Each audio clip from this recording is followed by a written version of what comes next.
You must. You must go to alienclothing.com. Exclusive Nosferatu teas and hoodies. Available for 7 days only. Dude, that voice hurts. If I were to do that for this entire video, I don't think I would have a voice box afterwards. Spoilers ahead for the book Dracula and the movies Dracula, and Nosferatu, and Nosferatu, and Nosferatu. This is a public service announcement before we get into the meat and potatoes of the video. You must play the 2018 video game Vampyr. It's incredibly underrated. I don't think it got the recognition that it deserves. I remember when I played it back in the day and I just ended up loving it. I played the entire game twice and I had a blast. There's some ethical dilemmas throughout. I'm not sure I can defeat them without becoming stronger. To drink blood is so tempting. It's genuinely a really fun game, although the combat can be kind of janky. I would also like to mention that I posted an exclusive video on Patreon on the hilariously stupid movie Dracula Untold. Dracula Untold. Yeah! Holy fuck, what is going on right now?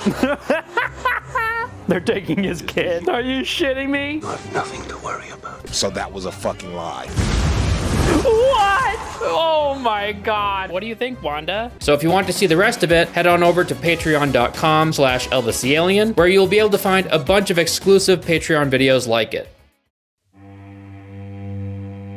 Tales of mythological creatures that drink blood have existed for centuries. There was even a time in the 18th century when people believed vampires actually existed because some very famous cases were popping up. One of the most famous cases revolved around a man named Petr Blagojevich. He was thought to have died in his early 60s, only to have risen from the dead. He then allegedly killed his son and attacked others who died from blood loss. Controlled by fear and superstition, mass hysteria spread throughout Europe during this time. People would open graves and desecrate bodies in the hopes that they wouldn't become undead. As far as the stereotypical "I want to suck your" vampire is concerned, they've been mentioned in many previous works before Bram Stoker's book. One example being The Vampire by Heinrich August Ossenfelder. Several decades later, in 1897, the most famous vampire story ever written was published. Bram Stoker's Dracula has been unmeasurably inspirational to the world of horror in all its forms. The book is an allegory for a plague or a sickness that seems to be without origin, so people would imagine and speculate on the cause. The book is a compilation of letters along with journal entries and other records. It centers around a man named Jonathan Harker and his wife Mina Harker. It details their horrific encounters with Dracula, among many other accounts. Quite early on into the book, when Jonathan Harker is at Dracula's castle, he describes the count for the reader. I had now an opportunity of observing him, and found him of a very marked physiognomy. His face was a very strong, aquiline, with high bridge of the thin nose, and peculiarly,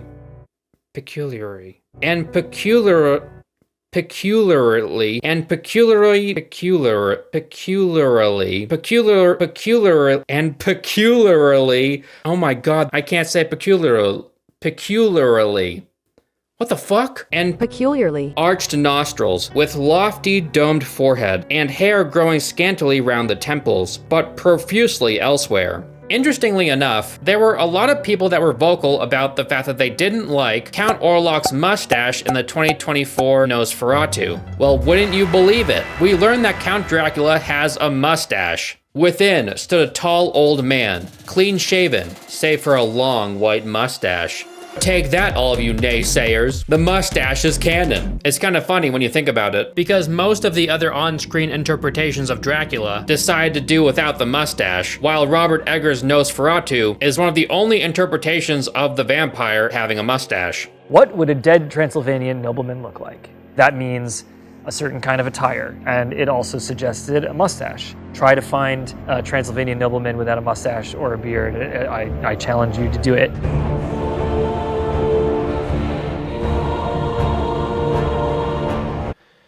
They all have mustaches.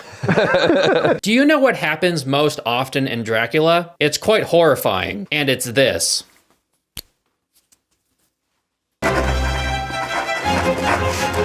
Hundreds and hundreds of pages of people writing things into their journals, like they have a compulsion to record every second of their lives. It's really something. The characters in this book have a memory that is otherworldly. Somehow, these people have the inhuman ability to recount word for word what other people said throughout the course of their entire day. Perhaps this is just what people were like before TikTok existed. Now, of course, this isn't really a criticism of the book. I have to admit, if I had a run-in with a vampire or the strange occurrences that accompany them, then I'd probably want to record them as well.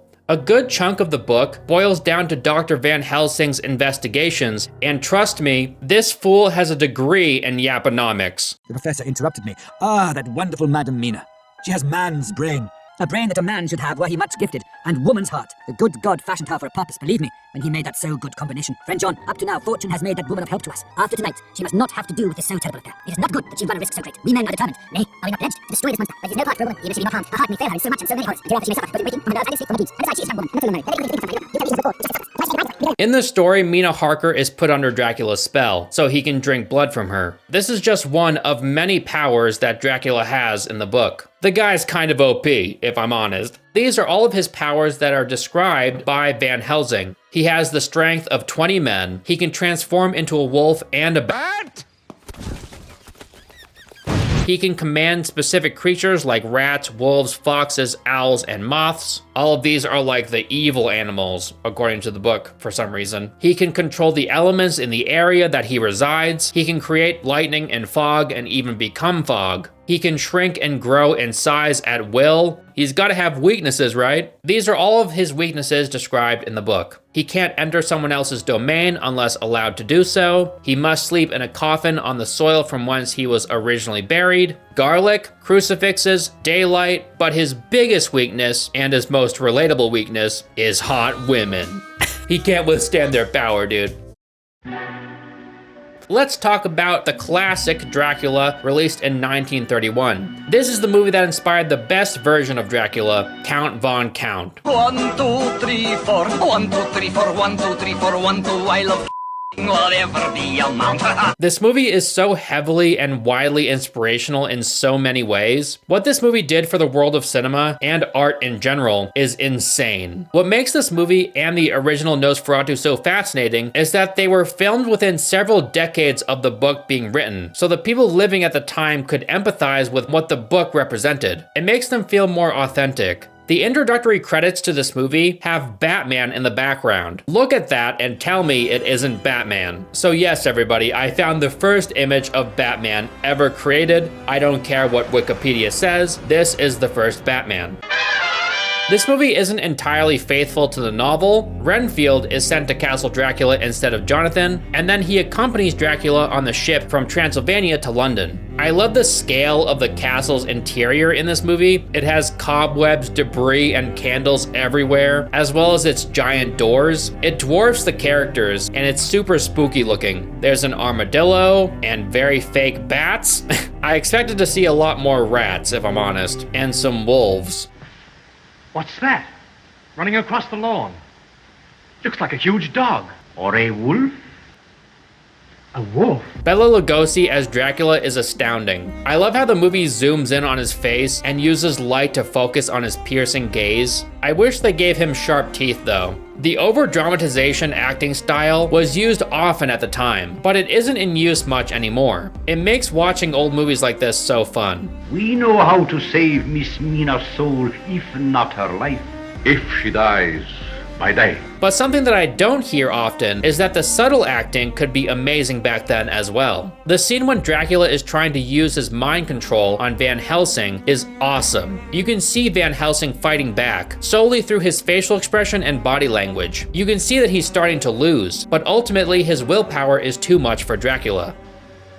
Your will is strong Van Helsing. When Renfield learns that Dracula has been feeding on Mina, he instantly decides to fight back against Dracula, and of course he loses.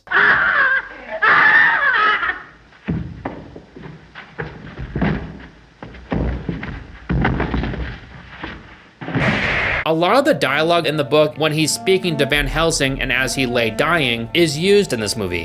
And he promised me things,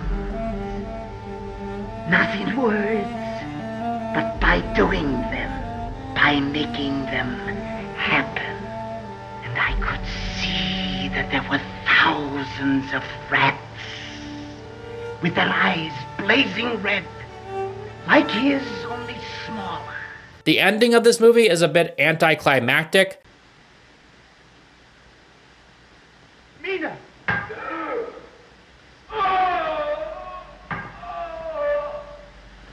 But for the time, I'm sure it had people terrified. There was an epilogue speech where Edward von Sloan, who played Van Helsing in the movie, appeared in the theater and spoke to the crowd, saying, "Just a moment, ladies and gentlemen. A word before you go. We hope the memories of Dracula and Renfield won't give you bad dreams. So just a word of reassurance. When you get home tonight and the lights have been turned out and you are afraid to look behind the curtains and you dread to see a face appear at the window, why, just pull yourself together and remember that after all, There are such things.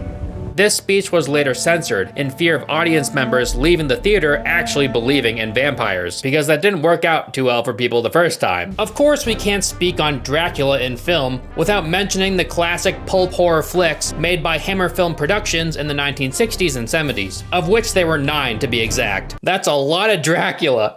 Obviously, Christopher Lee would find wide acclaim by his portrayal of Dracula in these movies. He's keeping me prisoner. Who is?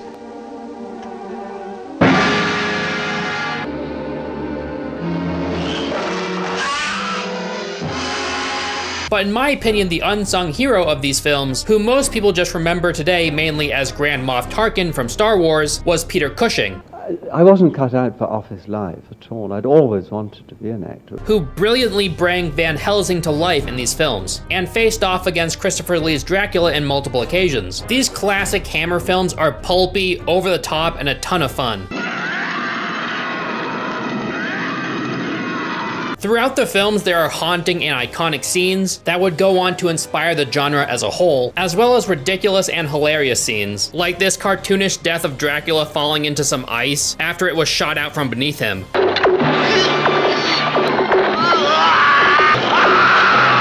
Or Dracula being struck by lightning when he holds up an iron rod. My favorite movie of the bunch is probably the first one, simply titled Dracula, because I love the haunting scenes of Vampire Lucy, and the fight between Dracula and Van Helsing at the end is super fun.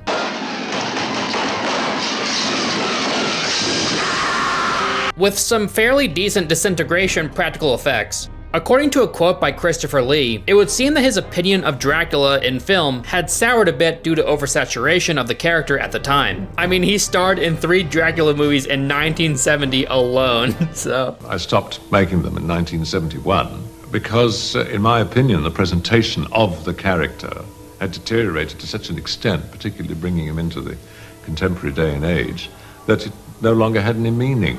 And the problem was, and I said this at the time, that a story was written, and then somebody said, well, where shall we put the character in at precise moments? I'm not sure if he got the year wrong. I stopped making them in 1971. But oddly, he would star in 1973's The Satanic Rites of Dracula, as well as 1976's Dracula and Son. I love the fact that Christopher Lee refused to say the lines written for the second Dracula movie he was in, Prince of Darkness, because they were just that bad. People all over the world who've seen that film have asked me why I didn't speak in it. I didn't say a word throughout the entire film. The answer is very simple. I read the script, and the lines were literally unsayable. They were not Bram Stoker. This was a great fight I used to have over the years with Hammer. I kept on saying, why don't you use Stoker's words, Stoker's dialogue, if you like? No. So somebody used to write up lines like, I am the apocalypse, and beyond belief. And I think it was probably the right call too, because in that movie, he's great. He didn't need to say a single thing. His presence alone is so powerful in that movie. And then we have Francis Ford Coppola's movie, Bram Stoker's Dracula, which I'm sure can be kind of confusing for some people who aren't aware of who wrote the book Dracula. You'd be like, oh, well, whose movie is it? Is it Francis Ford Coppola's or Bram Stoker's? I don't know. This movie is an exquisite gothic romantic horror with beautiful and sometimes ridiculous costumes. Coppola's Dracula leans more in the Nosferatu direction as far as Dracula's affinity for and obsession with one woman in particular. In the book Dracula, the Count definitely has a preference for younger women, but he kind of just hops from one to another and is essentially collecting undead wives. Cancel that vampire. Dracula achieves a younger appearance after drinking blood. In both the book and the movie, the Count makes sure to reverse his age before appearing in the public. In the book, he kind of like swells up like a tick, which results in his body de-aging. This movie is very horny. Everyone is making out with Winona Ryder, Gary Oldman, Anthony Hopkins, Keanu Reeves, and even Lucy. Keanu Reeves' acting is so goofy in this movie, and his accent is so forced and just bad. I've seen many strange things already. Bloody wolves chasing me through some blue inferno. There's a similar use of sinister, long-nailed hands of shadows manipulating the environment in this movie, which is something that was used in the silent Nosferatu movie, which I quite liked. Like in the book, by the end of this movie, Dracula just wants to be released from the torment of eternal life, and he accepts his death with open arms. With all that said, I love this movie. It's goated. Most of the performances are amazing, and overall, it's just an impeccable vibe.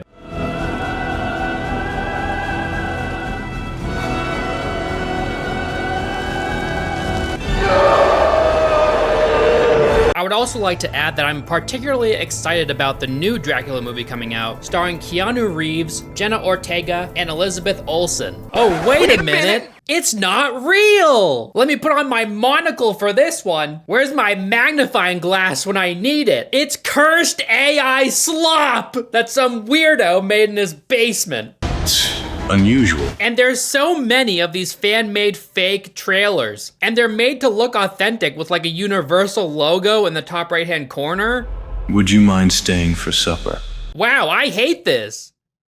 That leads us into the first Nosferatu movie, A Symphony of Horror, the original silent film from 1922. Nosferatu was the first and last production of Prana Films, a studio created with the intent to make and distribute supernatural and occult-based films. The studio went bankrupt not long after this film's release. Florence Stoker, author Bram Stoker's widow, sued the filmmakers over copyright infringement the same year the film came out, after receiving a program for the film which advertised it as an adaptation of her late husband's most famous work. After years of an international legal back and forth, Florence ultimately decided to alter her request so that all copies of the film be destroyed. And she won. No physical evidence of the destruction was provided, leading to several copies surviving. Those copies would go on to be painstakingly pieced together to create the most official version we have today. I adore the way Orlok looks. Look at this guy, his pointy ears, his weird-ass teeth.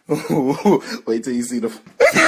I also love the promotional artwork for this movie at the time. I mean, I definitely wouldn't have guessed it's a vampire if you were to show this to me without any context, but I still think it's really cool artwork. However, Orlok's goblin-like appearance, wealth, and desire to acquire properties is often compared to extremely offensive and stereotypical depictions of Jewish people. Numerous historians have claimed that Orlok is meant to represent the anti-Semitic fears of the German community at the time. Deviating from the source material, Orlok brings an invasion of rats and as a result a plague. This could mirror the German population's fear of the potential invasiveness of the Jewish community, which many believed would bring disease with them. And as this was made only 20 years prior to the Holocaust, there could easily be truth to these interpretations. We will never know for certain if this was the filmmaker's intent. Director F.W. Murnau, producer Albin Grau, and Count Orlok actor Max Schreck all served in the German army in World War I, leading historians to believe some of the film symbolized the strife and vicious nature of war.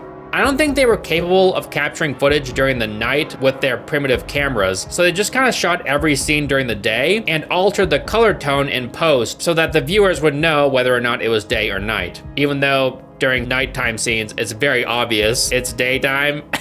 And at the end, when the sun makes him vanish, you know, it's not confusing at all. At least it's not supposed to be confusing. The fast forward sped up scenes of Orlok piling caskets on the carriage is so funny. Look at him speed around. Later on, there's another scene of him rushing around with a coffin in his arms, and it's pretty obvious he's doing this in the sunlight. The scene in which Nosferatu walks by with a casket was shot at 2 p.m. It's just silly, and I love it. Interestingly, the Count can seem to travel through shadow and can even manipulate the environment using it, which is something Dracula can't do in the original text, but Count Orlok can in the many different Nosferatu interpretations. So it's nice to note they gave him one power after taking away the bulk of his other powers. Also, Count Orlok has an iconic cameo on SpongeBob SquarePants. Nosferatu in SpongeBob will forever be iconic as well. SpongeBob. Yeah. Nosferatu! I'm not privy to that, guys. I gotta bone up on my SpongeBob. A lot of younger people are introduced to the character through SpongeBob SquarePants. Do you know about this? And do you think? I know about it, yeah. But you know, there was a show called Muppet Babies when I was a kid that would play little clips of like Lon Chaney's Phantom of the Opera. And that weird cartoon like gave me exposure to a lot of movies that like I watched when I was a little older with memories from Muppet Babies. So thanks, SpongeBob. In 1979, a movie named Nosferatu The Vampyre was released. The characters in this movie are named after the characters in Dracula, rather than the new names given to the same characters in Nosferatu. Director Werner Herzog named it Nosferatu because he wanted to pay homage to the classic Nosferatu film that he took a lot of inspiration from. Herzog chose to revert the names back to that of Stoker's novel after the novel's copyright expired and entered the public domain. Sneaky bastard. Only in Dracula, Mina is Jonathan's love interest, while in this movie, it's Lucy. Unsure why they did that. Maybe they just like the name more. For the most part, this movie follows the story of Bram Stoker's Dracula, with some changes here and there. One of them being giving Dracula a similar appearance to Count Orlok from the original Nosferatu. I absolutely adore Isabelle Adjani as Lucy in this movie. She's an incredible actress all around. Her eyes are so unbelievably good at expressing horror. I also love her scream. Jonathan! Strangely, Lucy is very pale with bright red lips before Dracula is ever introduced. Like she already looks like Vampire Bella from Twilight. There's really no need to bite this one. I love that they found beautiful and scenic locations to depict Transylvania in this movie, with gushing waterfalls and misty mountains. When Jonathan Harker meets Dracula in this movie, there's hardly any music. Graf Dracula?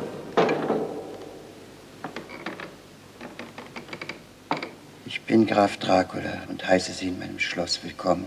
And this was obviously an artistic choice. I guess they just wanted to leave the viewer with this disquieting feeling. I simultaneously like and dislike this decision. I think there's definitely a time and place for music, and it shouldn't be implemented without thought, but still. I think music's ability to enhance a scene should never be taken for granted or tossed aside. The lack of any creepy music during these horrifying scenes is so odd, especially when compared to modern horror movies.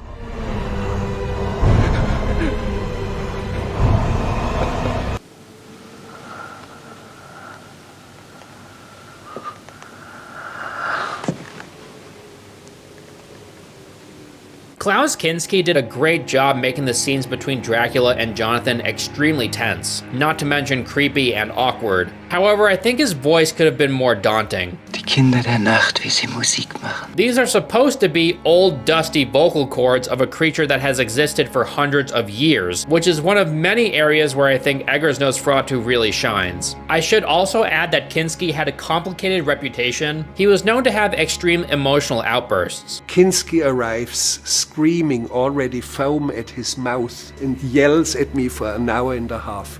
And I try to say, Klaus, we have a plane down. 6 people may be dead. We have to organize a search party. And he would yell about his lukewarm coffee. He would yell about this. Crétin! Crétin! Vraiment crétin! Quand tu viens une fatigue de venir ici, tu comprends? Jette-le dehors, Félix de Comparative Presse, merde! Comme les gens qui travaillent ici, c'est le moto, idiote, analphabète, mongoloïde. Yeah, Herzog described him as one of the greatest actors of the century, but also a monster and a great pestilence. Probably the craziest backhanded compliment I've ever heard. Am Schluss der Dreharbeiten, gegen Schluss, boten mir die Indianer an, dass sie den Kinski ermorden würden für mich. Sie sagten, sollen wir ihn töten für dich? Und ich sagte, nein, um Gottes Willen, ich brauche ihn ja noch zum Drehen. Dann lasst ihn mir, lasst ihn mir. Sie hätten ihn tatsächlich ermordet, wenn ich das gewollt hätte. Apparently he also abused his daughter, so giving the man praise feels kind of wrong now, if I'm honest. So. Also, there's this random violinist kid at Dracula's castle that we see several times. What's that about? Jonathan Harker cuts his hand with a bread knife, and Dracula grabs it and starts sucking on it, and it's honestly hilarious. Get this shit off me! Ah! There is some eerie and creative use of shadows in this movie, like in the other adaptations. One of the prominent changes from Dracula to Nosferatu is Renfield, or Connacht's, origin. He's the one that gives Jonathan the job to go to Transylvania to have Dracula sign this deed to a new house because he's too feeble and old to travel, supposedly. When in the book, he starts out in an insane asylum and never interacts with Jonathan. In the book, Renfield is a disturbing and mad individual, while in this movie, he more so resembles Tingle from Legend of Zelda. Inmitten der Wälder. There's a scene when Renfield is fighting against his straitjacket while giggling over and over, and it's so silly.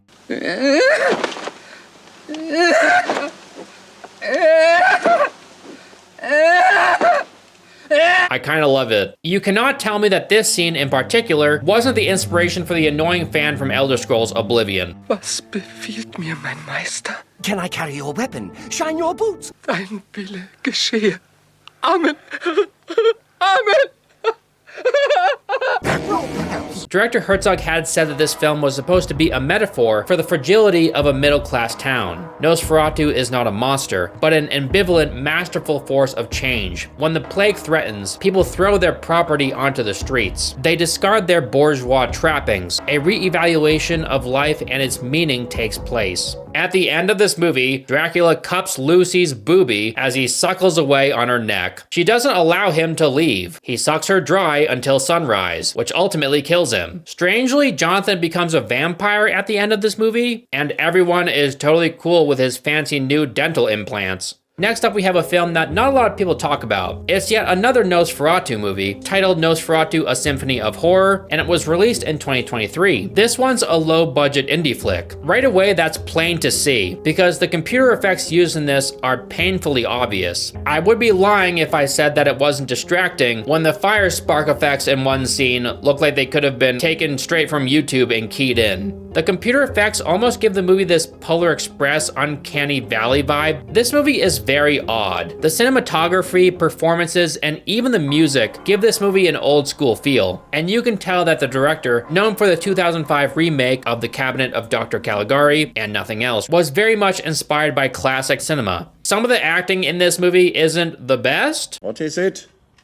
A patient is exhibiting a new rather revolting behavior, sir. But I think Count Orlok's appearance and performance are pretty good for the most part. Doug Jones did a decent job in the role. He was my bucket list character. Years ago when we filmed it, I hadn't played a vampire yet. And I wasn't young and sparkly enough to be a Twilight vampire, right? Like the kids do. But Nosferatu, he's ugly and withered and has no idea what he's become. Yeah. Right. That I get. Right. He also played Abe Sapien in the Hellboy movies and has portrayed various creatures in other Guillermo del Toro movies. But more importantly, he's Bye-bye, man. They made Orlok carry around his casket again, which is something I will never not find silly. I think that's partly why Eggers had Orlok's obsessed fan find a place for the coffin instead, because there's just something so weird about Dracula or Count Orlok rushing around with his coffins at night. The use of lighting and shadows isn't terrible in this movie. Some scenes are extremely red, some have a bronze undertone. The hue will change often, similar to how the 1922 film would change its hue depending on what time of day it was. This movie wants color to show the reds and blues of the moon in certain scenes, and blood in several others, but at the same time it wants that old school black and white feel. I think it added a sense of inconsistency and incongruence that I found kind of distracting. Also, they used backgrounds scanned directly from the 1922 movie and then edited Doug Jones and co. into them, which is pretty gimmicky and it didn't work as well as intended. The false backgrounds are clearly divorced from the foreground, but it's still kinda neat. This movie could definitely be worse. I was expecting it to be worse. Even though it's clearly a low-budget indie film, you can tell there's heaps of passion put into it. But overall, it feels like a cheap imitation of the other two Nosferatu movies, and it offers very little that's new or innovative. Finally, ladies and gentlemen, the movie you're all here for, directed by Robert Eggers, the GOAT.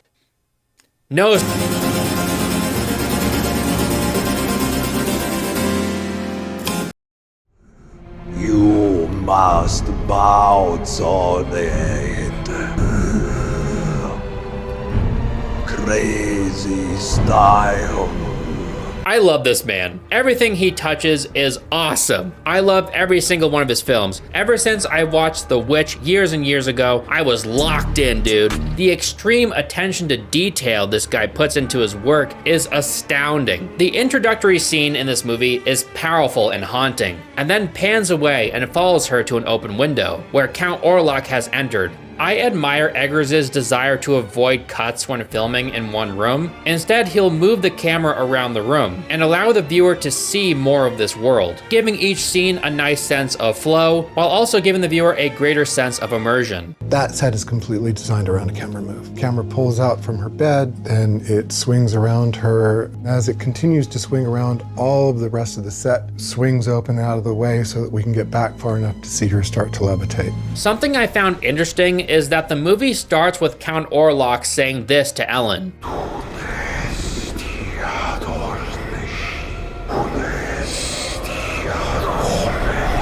Orlok clearly desires love of some kind, or a closeness with Ellen above all others, with the goal of her sharing eternity with him, which is probably due to the loneliness and seclusion his undead life forces upon him. Whereas Dracula in the original story is much more focused on relocating to a place where there's a lot of human blood readily available to him. The guy already had 3 vampire wives back in Transylvania. Granted, he still is only interested in turning women into vampires, you know, for that undead cake. While Count Orlok does intend to relocate for purposes of acquiring more blood from more bodies, Eggers' Nosferatu makes Count Orlok desire a companion above all else. I was dedicated to Orlok not being like a sad, introspective vampire, but Bill found just enough places to show his vulnerability that somehow I too can feel like sympathy for him. It's very crazy because he's an absolute, true villain.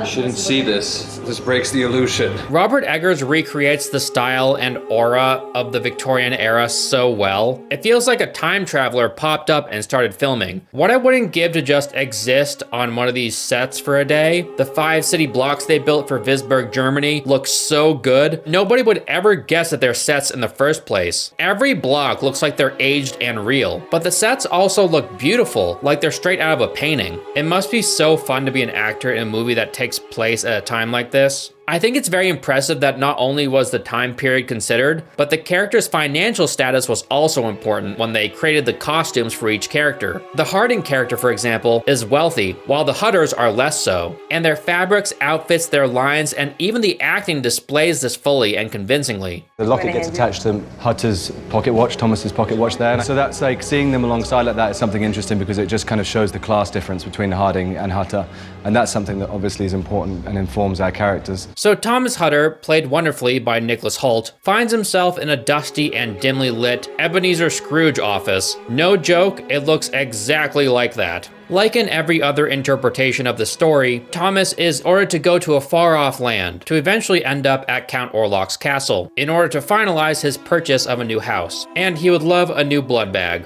Knock, who's Thomas's employer and also insane Orlok simp, is played incredibly by Simon McBurney. I believe this man has no marbles left. 'Twas I that was chosen to serve him, for I know what he covets.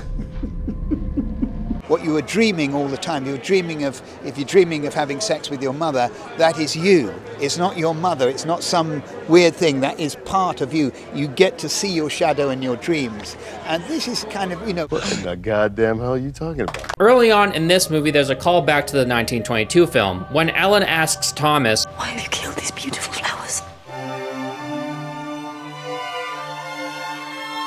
Ellen refuses them. She then describes one of her horrible dreams to him, wherein she is forced to marry death, or more precisely, join hands with Count Orlok. It's snowing by the time Thomas initially makes his way to a village in Romania. I love the interior of the Romanian village inn that Thomas enters. It's lit entirely by candles, and the constant light flickering almost gives it a natural sense of foreboding. The people of this village try their best to warn Thomas, but of course he doesn't speak their language. The sheer amount of research done to make a realistic Transylvanian village alone in this movie, not to mention an ancient Romanian castle, is staggering. Every object, large and small, in every frame has research behind it. When you watch this, you are literally being transported back to that time. Thomas notices the village people traveling in the dark of night with torches in hand. There's a naked virgin upon a horse. They then open a casket where a vampire is killed with a stake. When I said that, I imagined them smacking it with a slab of steak for some reason. This scene is derived from folklore. Long ago, it was believed that a horse would avoid stepping on the grave that held the body of a vampire, and the naked virgin was used as bait in order to lure vampires out of their graves. The only difference from folklore was that the virgin was typically a young boy or girl riding the horse. I'm happy he made that change. Thomas enters a riderless carriage, straight out of the video game Bloodborne, that takes the player to Cainhurst Castle. I want to believe that that's where Eggers got the inspiration for this scene in particular. Like, secretly, he's just a huge From Software nerd. In fact, a lot of this movie reminds me of Bloodborne, from the costumes to the sets. Then again, that's most likely just coincidental because Bloodborne takes place in a very similar time period. I should add there's also a riderless carriage in Dracula Prince of Darkness, so I'm probably, if not definitely, off base here, but it's still a fun thought. Thomas Hutter's initial interaction with Count Orlok is much more in line with the original text than most of the other on-screen interpretations of Dracula, which normally show them both very cordial with each other at first. Everything about Jonathan Harker's experience leading up to and within the castle is a nightmare. What manner of man is this? Or what manner of creature is it in the semblance of man? I am in fear, in awful fear, and there is no escape for me. Non existe scappare! Count Orlok doesn't seem to travel within mist or fog like Dracula would. Instead, he seems to be able to disappear completely and reappear. Every scene in this movie is dripping with palpable horror. The lighting is perfect. Orlok's long-ass salad fingers are so creepy. His asthmatic breathing and low rumbling voice are perfect for the character. How I look forward to retiring to your city of a modern mind. In fact, Robert Eggers told Bill Skarsgård to make his voice as low as humanly possible. The descriptions in the script are little clues for what the character is. So the breath is there, and his voice is inhumanly deep. I would just kind of walk around and practice some Mongolian throat singing to try to stay in that kind of cadence. Bill Skarsgård completely vanishes into this role. What he did with his voice, the way he moves, everything about him is so well done. I also like that they decided Orlok should have a hump, which makes his coat raised behind him, giving him this creepy, awkward, and also intimidating stature. And Bill Skarsgård had to sit in a chair for 6 hours in order for them to put on the full body prosthetic. God, his ass must have hurt so bad after that. I hope they have great chairs. I like that they made him wear a tall Hungarian hat, or kalpak, in order to hide his decaying skull. The dude's head is gigantic, and I love his little hairdo. I love when Thomas signs the paper in front of Count Orlok. There's terror all over his face, knowing that once this is done, he is of no use to the Count, but he's forced to do it anyway. I find it odd that Count Orlok feeds on the chests of his victims rather than the necks. However, Eggers explains why he made this change, and it has nothing to do with the book. Now, obviously you can't pierce a breastbone, so it doesn't really make sense. It makes much more sense to drink someone's blood from their neck. But in folklore, when people are experiencing vampiric attacks, it's similar to old hag syndrome, which is a colloquial term for sleep paralysis, where you have pressure on your chest. So people would interpret it as vampires drinking blood from their chest. Nosferatu, bite on that thing. Yes, man. Nosferatu learns of Ellen Hutter via a picture that Thomas brought with him on his journey. His crush on her reignites, and it's a crush only paralleled by the topmost spending OnlyFans subscribers. Thomas and Ellen's friend Friedrich Harding is a bit of a horny freak in this movie. I mean, that's kind of a common theme in this movie, isn't it? There's a scene when he and his wife Anna Harding accompany Ellen and try to ease her mind because she's worried about Thomas's whereabouts. The couple leave Ellen to her thoughts and walk down the beach, where Freak Trick tries to make a move on Anna, attempting to jam it in on a beach mere seconds after leaving their anxiety-stricken friend alone. But then Ellen has a seizure, so they're forced to postpone their sexy time. I do quite like Friedrich's twirly mustache though. Dr. Wilhelm Sievers, played by Ralph Ineson, knows that something occult is afoot with Canuck. I will endlessly praise Ralph Ineson for his part in Egger's first movie, The Witch. He's incredible in that movie, and I just love his voice. Our Lord and only Savior, Jesus Christ. Amen. Willem Dafoe plays the part of Professor Alban Eberhard von Franz, or Van Helsing from Dracula. Von Franz is a highly intelligent, quirky, and bizarre yet extremely empathetic man, and Willem Dafoe becomes this character both subtly and exuberantly. A demon? I beg your pardon? I assure you, Harding, the professor means this is hyperbole. No! I mean a demon. Of course, he also has a cute curly mustache, which I adore. But the real winner in this movie is, of course, Lily Rose Depp as Ellen. She's phenomenal and gives us a harrowingly realistic portrayal of possession that is similar to that of Isabelle Adjani's incredible performance in the 1981 film Possession. When Lily first read the script, she immediately brought up possession, and that's one of the things that made me think, like, she's right for the role. I'm a huge Adjani fan. She's like, you know, incredible. That's a movie that I love, and of course, you know, is one of the most iconic possession performances of all time for good reason, because she's so incredible.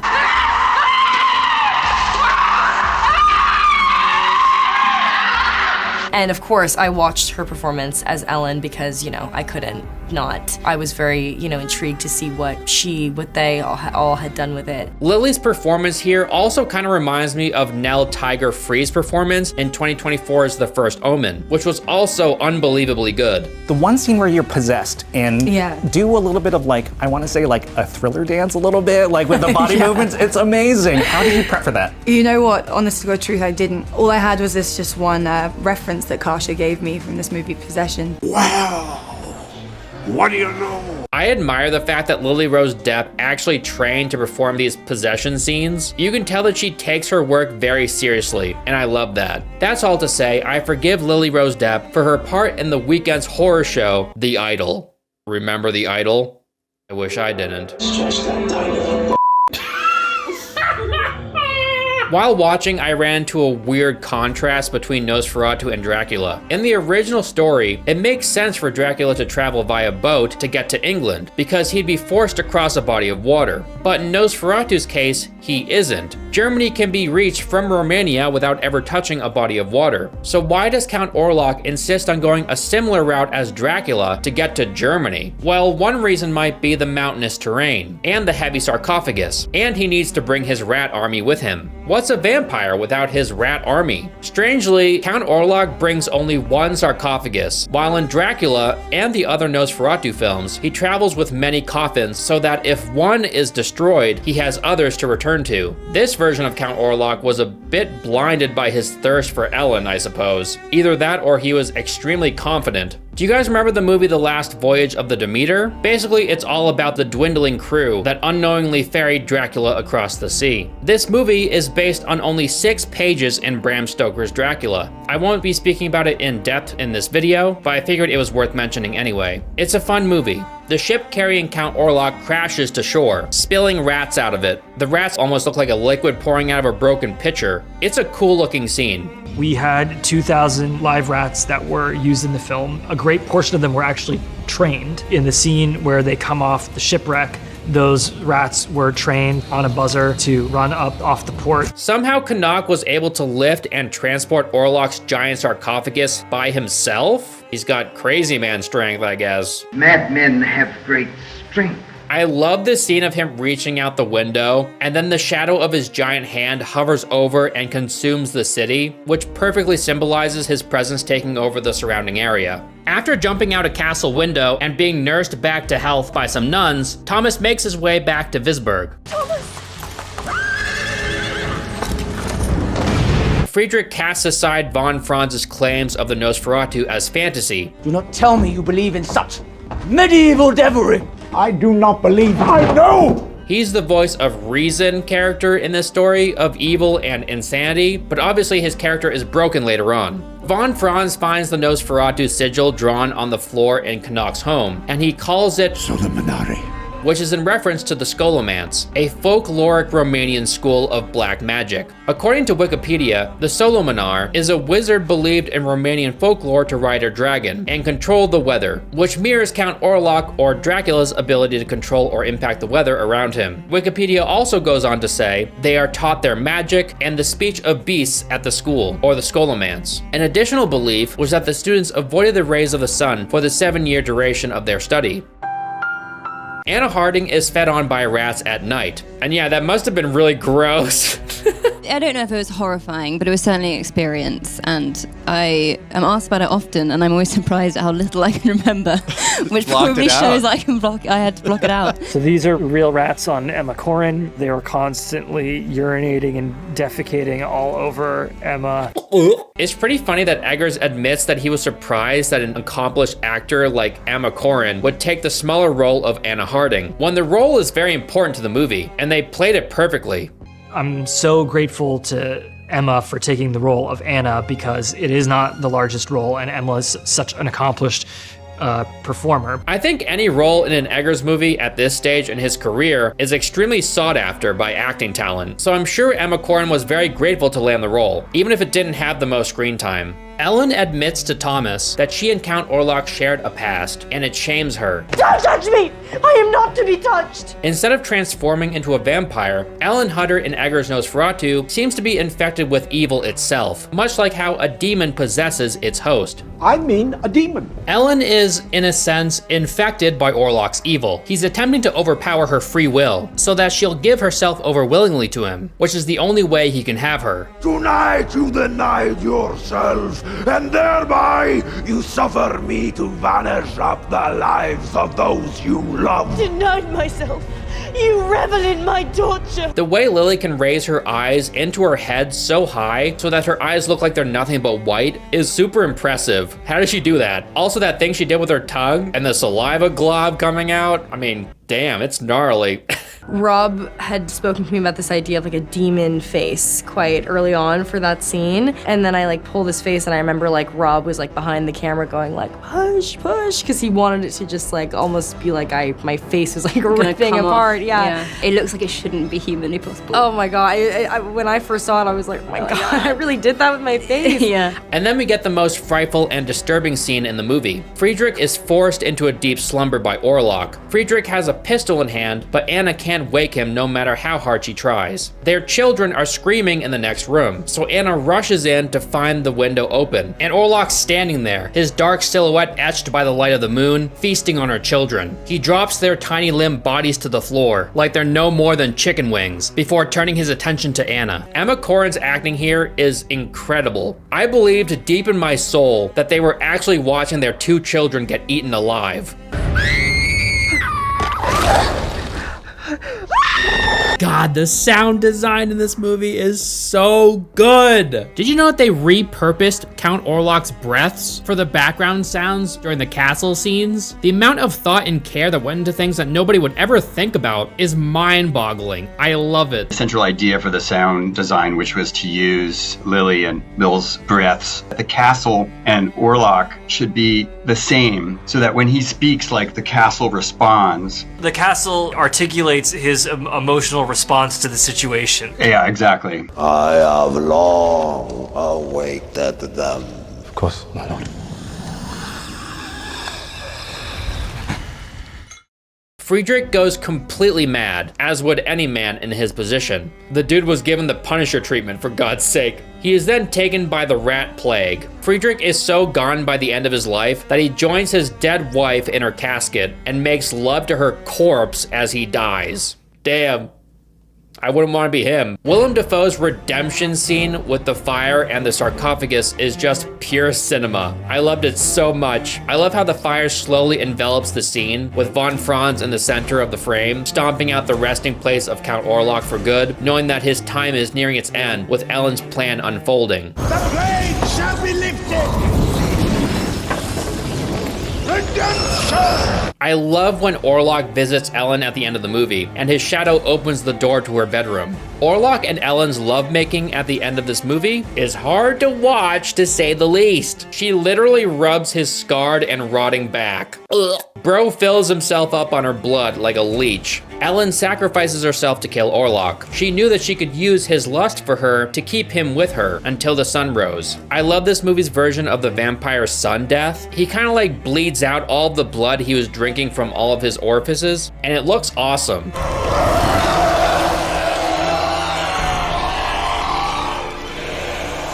For some reason, this feels like a very real way to do it. I don't think they would burst into flame or instantly turn to ash or just disappear. Egger's version feels like it actually happened. When we get a top-down shot of Orlok, his body seems to have withered away. All of his fat vanished, or perhaps those parts of him that were once full were simply filled with others' blood, but now they've been emptied. In an interview with the New York Times, Eggers would clarify what actually killed Count Orlok at the end of the movie. He was quoted to have said, "I need to have a beautiful sunrise at the end." Murnau's film is often credited with creating the myth that a vampire can be killed by the sun, but it's actually in folklore that the vampire must be in their grave by the first cockcrow. So it's not sunlight killing him, it's the purity of dawn. I adore this detail, that it isn't simply the literal rays of the sun that killed him, it's that in order for Count Orlok to continue to exist, he needs to hide his evil away during the day, so that nothing good or pure can touch him. The first cockcrow that brings dawn with it symbolizes the coming wave of goodness and light that vanquishes the evil that festers in the dark. It's just a really cool detail. I love every scene in this movie. Every single one feels so unbelievably authentic. It's obvious that everyone working on this thing tried their absolute hardest to make it as good as it could possibly be, and I think the result proves that.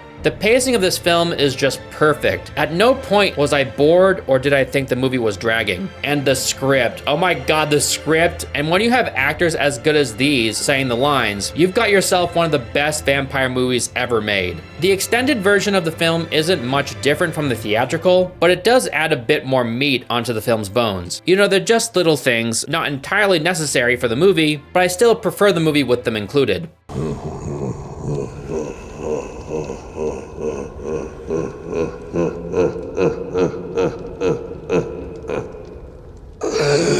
And of course, you know, the internet did what the internet does. Please pray for the people who are dating guys that are really into doing the Borat voice, you know, my wife, because my fiance just came back from watching Nosferatu. Do you enter? No!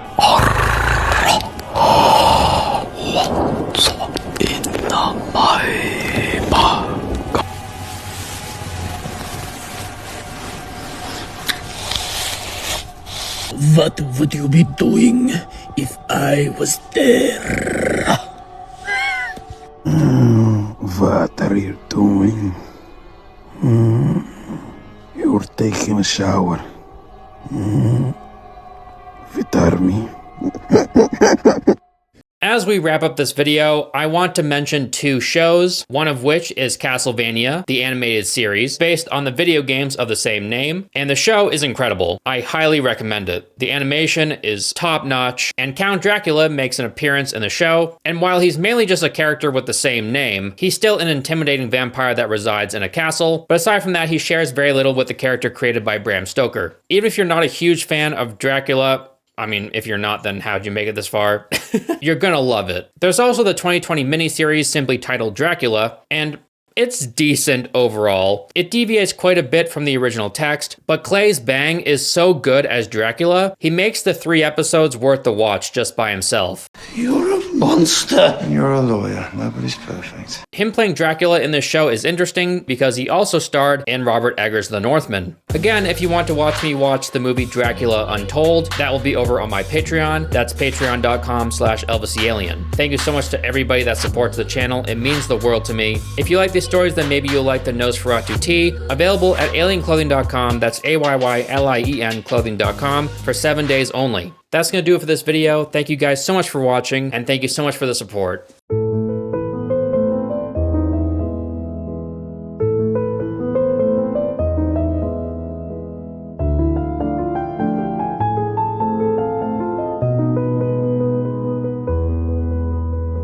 You know what? I just can't wait to take this mustache off. I really don't think like I have the right face for a mustache, you know?